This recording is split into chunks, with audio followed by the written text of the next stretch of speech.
Bonjour, nous nous retrouvons donc pour la troisième fois donc autour de cette thématique sur la nourriture à travers les peintures du XVIe au XXe, XXIe siècle. Nous avions la semaine dernière commencé à évoquer cette histoire à travers les natures mortes de fruits et nous avions terminé en particulier sur ces questions méditatives, en particulier avec l'artiste espagnol Juan Sánchez Cotán, et je vous propose donc pour cette troisième séance de terminer ce chapitre-là avec de nouveaux artistes. Donc poursuivons avec un artiste en particulier français, Lubin Baugin, avec cette coupe de fruits réalisée au milieu du XVIIe siècle. Lubin Baugin est né à Pithiviers ou à Courcelles-le-Roi, dans une famille aisée. Il se forme dans l'entourage des peintres de Fontainebleau avant de rejoindre Paris dans les années 1628-1609. Son origine provinciale lui interdit, dans un premier temps, d'entrer dans la confrérie des peintres parisiens et de pratiquer les sujets les plus élevés de la hiérarchie des genres. Donc non seulement il y avait une hiérarchie dans les genres en termes de sujets, mais il y avait en plus une hiérarchie chez les peintres selon effectivement d'où vous veniez.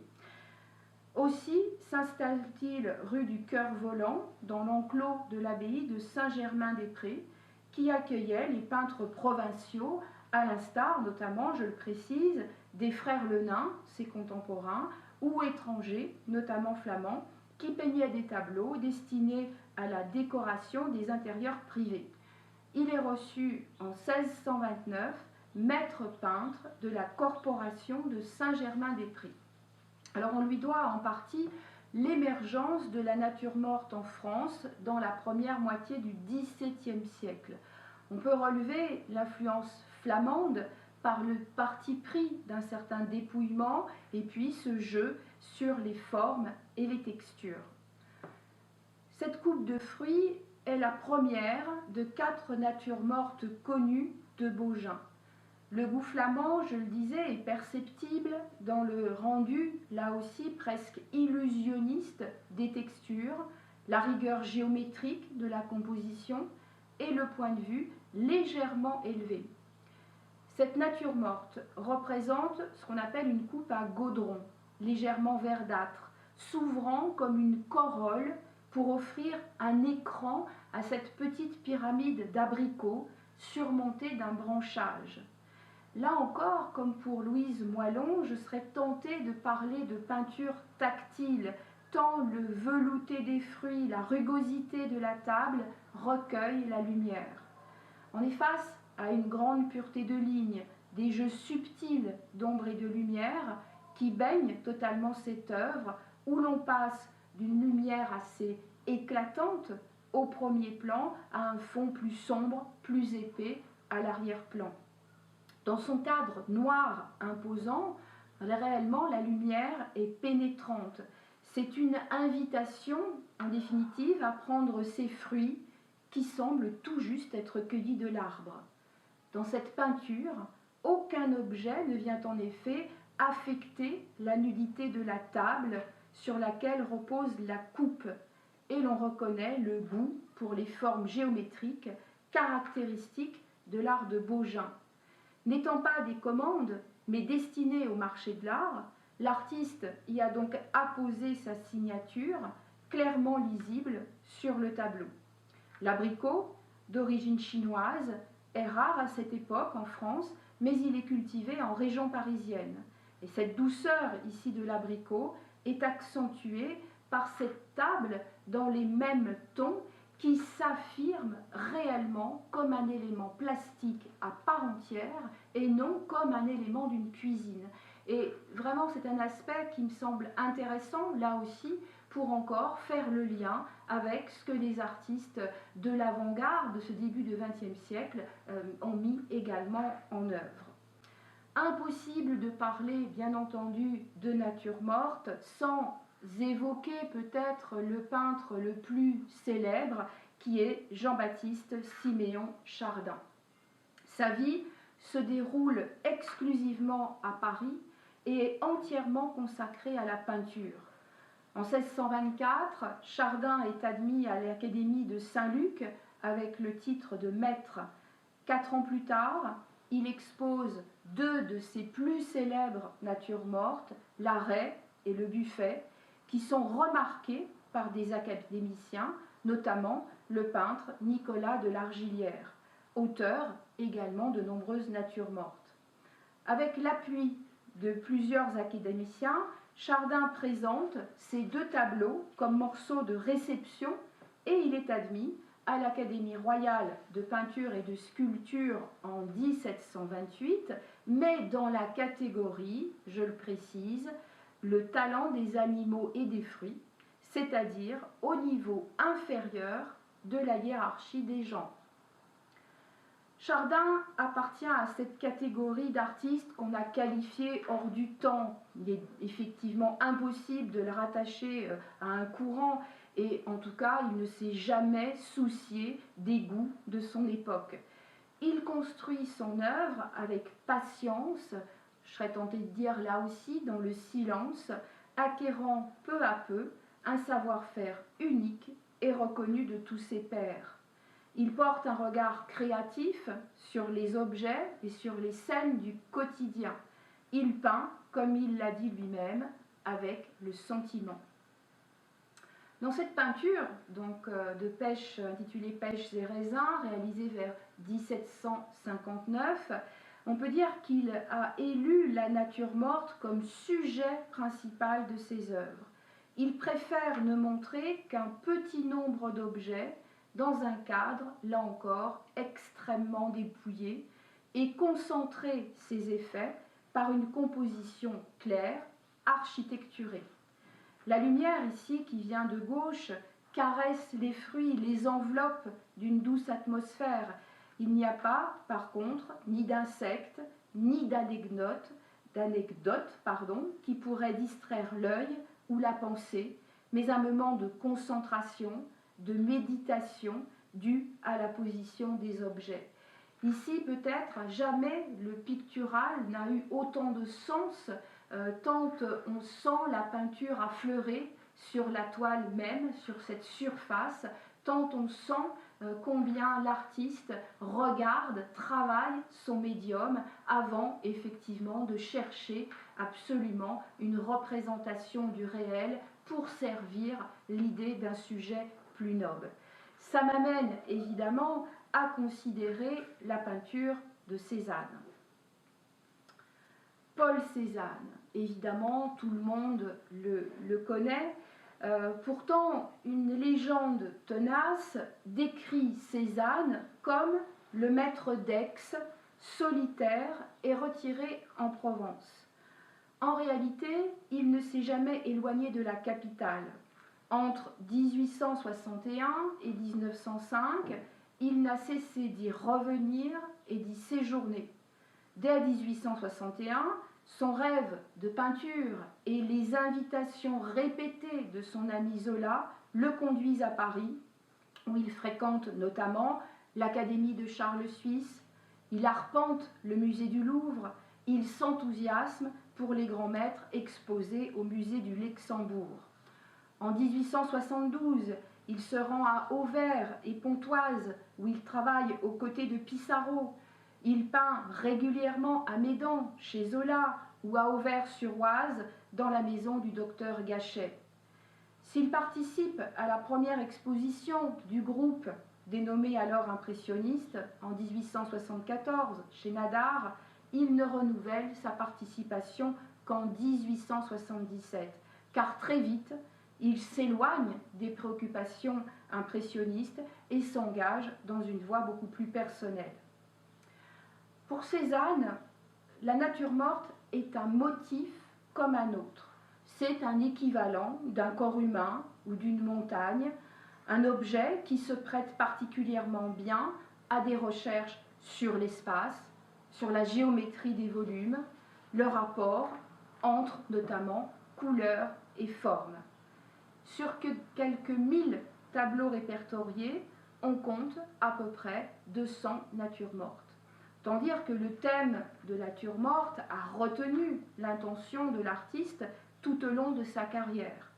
Et à la suite des peintres des écoles hollandaises et espagnoles, Cézanne est sensible à la poésie de ces accessoires de la vie quotidienne. Mais davantage que les noms de Vermeer, Zurbarán ou même Goya, celui qui retient particulièrement l'attention de Cézanne, c'est Chardin.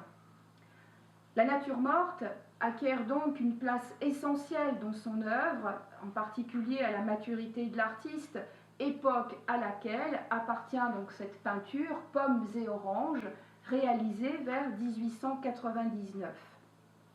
Ce tableau fait partie d'une série de 6 natures mortes exécutées en 1899 dans l'atelier parisien de Cézanne.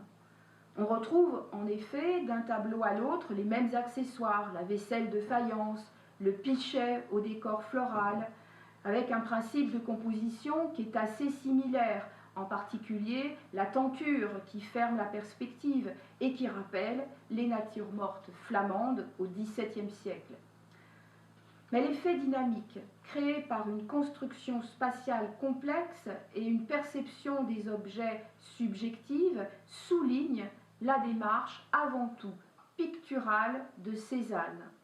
L'œuvre de Cézanne est une peinture qui rend compte de l'espace. Cézanne méditait en effet la position de ces objets en peintre soucieux de leur relation plastique bien plus qu'en chroniqueur de la vie domestique. La nature morte est chez lui un thème majeur parce qu'elle lui permet de construire de ses mains en toute liberté ce fameux sujet qu'il veut peindre. C'est un désordre savant, les fruits vraiment d'une mise en place minutieuse. La composition cézannienne est très fréquemment saisie en vue plongeante. Les couleurs les plus vives se concentrent généralement sur les masses les plus petites. Il nous introduit donc dans un espace culturel et non pas dans une cuisine, même si, bien sûr, on y reconnaîtra une table, une chaise, des fruits, des pots, peut-être encore un autre meuble, le mur. Tout cela constitue bien les éléments de la cuisine. Pour autant, il présente un ensemble d'objets posés sur une surface et qui circulent dans cet espace. Cet aspect-là est essentiel parce que c'est à partir de cette analyse, ce regard précis, que Braque et Picasso, quelques années après, vont développer le cubisme, sur lequel, bien sûr, je vais revenir dans un instant. C'est donc une simplicité rustique, mais un désordre savamment organisé. Cézanne méditait la disposition de chacun de ces objets. Par ce langage plastique d'une grande rigueur, Cézanne renouvelle bien sûr ce genre depuis Chardin.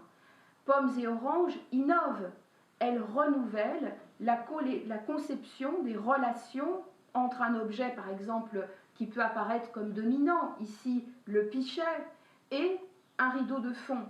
Ils ne sont plus contrebalancés, mais ils sont intégrés l'un à l'autre. C'est ce qu'on peut appeler déjà une certaine rupture dans ce fameux rapport fond-forme, mais dont on a vu déjà que ces questions-là étaient posées depuis finalement le XVIe siècle. Dans Pommes et oranges, les deux tapis, celui à motif géométrique et celui aux feuilles, ont été placés derrière, mais aussi sous les autres objets, les contenant ainsi et les soutenant plutôt que leur servant de toile de fond. Et le tapis à motif de feuilles est même arrangé jusqu'à culminer en une bosse qui surmonte le pichet. L'abondance de tissus rend l'espace finalement, sinon confus, du moins incertain, résistant donc à tout repère orthonormé et pourtant permettant la lecture horizontale des fruits.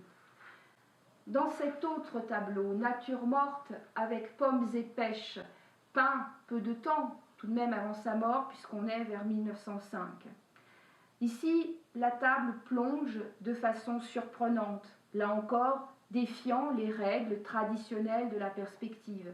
Mais nous avons vu que ces rabattements de plans étaient là aussi courants au XVIe, au XVIIe siècle, dans ces vues de marché où les étals sont là vraiment des lieux, on peut dire, de haute plasticité. Nous voyons également ici ce même pichet de profil, mais en conservant la possibilité de voir l'intérieur. Paradoxalement, c'est la fidélité de Cézanne à ce qu'il voit qui contribue à ce déni de logique et d'espace à 3 dimensions. Il ne s'agit pas vraiment pour lui d'aplatir délibérément l'espace. Au contraire, il se concentre sur les objets eux-mêmes au lieu de restituer l'espace perspectiviste, illusionniste dans lequel ils sont placés. Au fil des jours, il déplace donc son chevalet pour peindre différents objets, ou parfois les mêmes, mais avec des points de vue différents. Cette focalisation sur le processus pictural l'a bien conduit à préciser la réalité de la perception. Alors bien sûr, cela nous amène directement au cubisme. Avant d'évoquer juste 2 peintures avec Picasso, je voudrais quand même rappeler donc quelques éléments sur ce qu'est le cubisme et sa naissance. Le cubisme, en effet, n'a pas vraiment d'acte de naissance. Faut-il rappeler qu'en fait, ce n'est pas un mouvement, comme d'ailleurs la plupart de nos titres de mouvement en isme, on sait qu'ils ont été la plupart du temps fabriqués par la critique. À l'époque, le seul mouvement qui existe à porter ce nom de cubisme, c'est celui de 1912 avec le manifeste écrit par Albert Gleizes du cubisme. Cet artiste donc qui a développé le cubisme dans l'atelier des frères Duchamp à Puteaux, et c'est ce cubisme-là qui est connu à l'époque, auquel ne participent d'ailleurs ni Braque ni Picasso. L'histoire, si elle retient Braque et Picasso comme étant les pionniers et les détenteurs, je dirais, de cette appellation-là, c'est pour une raison qui évidemment est importante, que je vais essayer de résumer en quelques mots, qui tient à l'analyse que l'un et l'autre ont fait de la peinture de Cézanne. C'est une lecture qui est vraiment dans l'analyse du voir. Ce n'est pas une analyse qui va être sur un manifeste comme le fait Albert Gleizes avec des préoccupations liées à la modernité, comme par exemple de peindre des sujets modernes, peindre en particulier la Tour Eiffel comme symbole de cette modernité, avec cette architecture qui utilise un matériau moderne lui aussi. Braque et Picasso, dans l'analyse qu'ils font de Cézanne, c'est pas seulement sur une certaine géométrisation. On a souvent effectivement réduit la peinture de Cézanne à une formule, à une phrase extraite d'une lettre qu'il avait écrite à l'un de ses élèves, et qui réduit effectivement la peinture de Cézanne à traiter la nature par le cône, le cylindre, etc. Or, les 2 tiers de la lettre portent sur des questions réellement de peinture, de couleur, de touche vibratoire, de travail effectivement de passage d'une forme à l'autre. C'est donc bien ça que Braque et Picasso analysent dans la peinture de Cézanne. Donc si on devait donner un acte de naissance au cubisme, c'est finalement compliqué parce que plusieurs dates ont été proposées. Le Grand Larousse encyclopédique proposait une première date, 1906, à partir d'une analyse théorique mais qui ne tient pas très bien. L'histoire admise, c'est 1907, à cause des Demoiselles d'Avignon. Ce n'est pas le sujet évidemment de ce cours, mais il me serait très facile de vous démontrer combien les Demoiselles d'Avignon finalement ne sont en rien cubistes. C'est une autre toile qui précède donc les Demoiselles d'Avignon, qui là contient les prémices du cubisme, à savoir la danse au voile, donc réalisée en 1907 et qui est dans les collections russes. Et puis il y a une 3e date qui est proposée, c'est l'exposition de Braque chez Kahnweiler en novembre 1908 et qui est une date un peu plus proche effectivement de la réalité du cubisme que mettent en place donc Braque et Picasso. Ce terme cubisme naît donc dans les ateliers des peintres entre 1908 et 1911, date à laquelle le terme est devenu usuel. Alors pour comprendre aussi l'émergence du cubisme, il faut avoir à l'esprit la situation intellectuelle de l'époque, en particulier se remémorer des aspects scientifiques. La physique des particules, par exemple, a eu une influence considérable. C'est l'époque où l'on cesse de croire à une correspondance simple entre les apparences vécues et les structures intrinsèques du réel. La notion de réalisme est donc remise en question. On est aussi dans l'époque du mouvement. On change vraiment notre rapport au temps et à la vitesse. C'est le monde de la vitesse, le monde des trains. On change effectivement notre rapport au temps, notre rapport au point de vue et du coup à notre perception de ce qu'on appelait le réel. Par ailleurs, on a compris aussi que le regard humain n'est pas passif et que les formes qu'il percevait n'étaient pas des formes exactes.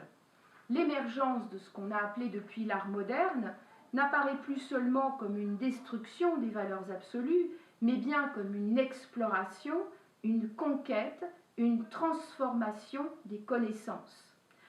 L'aboutissement de toutes ces tendances conceptualisantes dans les premières décennies du XXe siècle, donc avec le cubisme de Braque et Picasso, comme je l'ai dit, s'est donc appuyé avant tout sur l'art de Cézanne. Leur cubisme, donc, on peut le comprendre avec trois termes, trois temps. Difficile là aussi d'être dans des chronologies extrêmement précises, mais entre 1906, pour être large, 1906 et 1908. On a d'abord une première phrase qu'on a qualifiée de précubisme ou de cubisme cézannien. C'est ce temps, effectivement, de l'analyse de la peinture de Cézanne.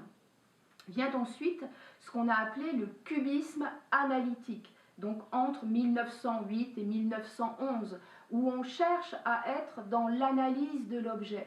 La question finalement que se pose Picasso en particulier, et Braque bien sûr, est la suivante: comment représenter un volume sur une surface, sans effectivement tomber dans l'illusionnisme de la Renaissance. On ne peut plus peindre selon l'humanisme, on est dans un autre contexte.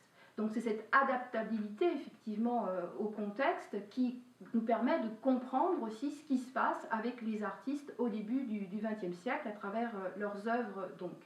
Ce qui fait que pour répondre à cette question, comment représenter le volume sur une surface, il y a d'une certaine façon ce traitement qui géométrise, c'est pour ça qu'on a parlé de petits cubes, qui géométrise en effet les formes pour pouvoir, comme des facettes, en avoir une meilleure compréhension, une meilleure lecture, comme s'il y avait une mise, pas en aplat, mais en tout cas une façon de le voir sous différents angles, sous différents points de vue. D'après Picasso, on arrive donc à l'objet par l'intention. Et puis, il y a une troisième phase qu'on a appelée le cubisme synthétique, donc entre à peu près fin 1911 et 1914. En tout cas, c'est vraiment à partir de 1912 que Picasso et Braque achèvent, on pourrait dire, de décomposer d'une certaine manière la peinture classique en y introduisant notamment des éléments qui ne sont pas de la peinture, des éléments non peints. C'est la fameuse nature morte à la chaise canée, où il introduit un morceau de toile cirée imitant le canage d'une chaise. Ce que le cubisme questionne, c'est donc en premier lieu la remise en cause du sujet. On l'a vu la dernière fois, cette question du sujet, la nature morte, le pose dès le XVIe siècle. C'est donc vraiment l'abandon de l'anecdote. La peinture n'aura plus d'autre sujet qu'elle-même. Le deuxième point, c'est que le cubisme remet en cause l'objet, dans le sens qu'il répudie la ressemblance. C'est vraiment un aspect important. D'ailleurs, Braque dit ceci: il ne faut pas imiter ce que l'on veut créer. Et là, on s'inscrit vraiment dans un contexte où l'académie avait évidemment dans son enseignement mis en avant l'imitation au lieu de mettre en avant la connaissance, ce qui était une certaine façon évidemment d'aborder la peinture. Troisièmement, le cubisme répudie également les tabous techniques. C'est en effet ce qu'on pourrait appeler une libération à l'égard de la matière, avec l'introduction dans la toile de corps étrangers qui est vraiment le signal d'une irruption sans précédent de matériaux insolites, sable, détritus, toile de sac, grains de café, mégots, etc., etc. Et puis quatrièmement, le cubisme a affranchi la couleur en l'abandonnant provisoirement, puis en la réintroduisant par le procédé notamment des papiers collés. Le cubisme donc affranchit également toute fonction graphique. Ce temps-là est important. Picasso, si c'est l'artiste que l'histoire a retenu quand même dans le cubisme, c'est parce que c'est quand même quelqu'un qui a une innovation extraordinaire. Il amène deux techniques qu'aujourd'hui tout le monde utilise, et en particulier tous ceux qui sont dans les pratiques amateurs les connaissent. C'est ce qu'on appelle le collage, donc qui est une technique appliquée à l'espace bidimensionnel, et puis c'est bien sûr l'assemblage qui là s'attaque à la troisième dimension.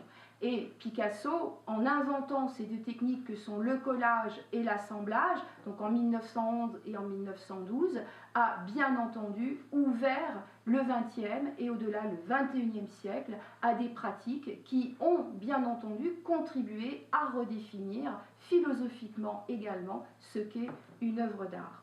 Alors, je vous montre une première œuvre de Pablo Picasso, peint et compotier aux fruits sur une table, réalisée l'hiver 1908-1909, un petit peu pour illustrer cette seconde phase, celle du cubisme analytique, où on n'est pas tout à fait vraiment encore dans ce grand cubisme analytique, où vraiment il y a cette fragmentation du réel par ce qu'on pourrait appeler des cubes beaucoup plus petits. Là, on est encore effectivement sur une nature morte qu'on pourrait presque qualifier de classique, avec les éléments que nous avons évoqués largement dans les cours précédents, en particulier donc cette tenture qui sert de fond, qui là aussi permettait aux artistes de travailler le pli, de travailler des qualités de surface, de travailler la lumière. On retrouve de façon très classique, par rapport à notre thématique, cette table, rappelez-vous Lubin Bogin que nous avons évoqué la dernière fois, cette table au premier plan qui est un vrai réceptacle de lumière, mais aussi où l'on voit de façon très précise cette fameuse touche pivotante qui permet donc à Cézanne de faire vibrer la peinture, d'amener cette touche vibratoire, cette lumière, pardon, ce geste du peintre qui s'affirme au premier plan comme étant le sujet même de la peinture. Et puis ces différents éléments de la nature morte, ces fruits, ces morceaux de pain, ces coupes qui bien sûr sont là aussi vus de différentes manières, de face ou en vue plongeante, qui bien entendu nous ramènent à Cézanne. Et puis pour finir aujourd'hui, je vous montre également donc ce compotier grappe de raisin poire coupée qui vient illustrer donc cette autre phase, ce cubisme synthétique. Ici donc une œuvre de 1914 qui nous ramène donc justement à cette technique du collage et qui a fait dire à propos de cette période que Picasso était rentré dans l'abstraction, ce qui est absolument faux. Picasso n'a jamais été un artiste ayant pratiqué l'abstraction, même si on ne reconnaît pas les éléments en effet qui sont donnés par le titre, que ce soit Picasso, Braque ou Matisse, ont toujours refusé l'abstraction, pensant que c'était une facilité. Donc certes, ces collages nous perturbent dans la reconnaissance du sujet, pour autant, il les amène, on peut reconnaître notamment la grappe de raisin sur cet élément plan blanc qui effectivement n'est plus de l'ordre de la description ou de l'imitation du réel. Il transforme donc ces compositions en assemblage d'informations plastiques, colorées, qu'on peut qualifier de conceptuelles, qui permettent une synthèse de l'objet. On arrive au sujet par une synthèse de fragments. Le motif de la nature morte est ici ramené à la verticale. Les pièces de papier peint, faux bois et galon dessinent un espace perceptif complexe avec un découpage des objets du vase qui évite la lacune d'un sujet absent. Ce signe neutre au centre de la composition dénie toute tentative de représentation illusionniste pour lui substituer la présentation des moyens de la peinture. Voilà, c'est donc sur ce cubisme que j'arrête aujourd'hui. J'imagine peut-être que nous aurons encore une séance par ce biais-là. Je poursuis donc cette thématique sur la nourriture avec un nouveau chapitre la prochaine fois qui sera autour du rituel, du repas. Et là, bien entendu, nous serons amenés une fois de plus à aborder ce sujet à travers les époques. Je vous remercie.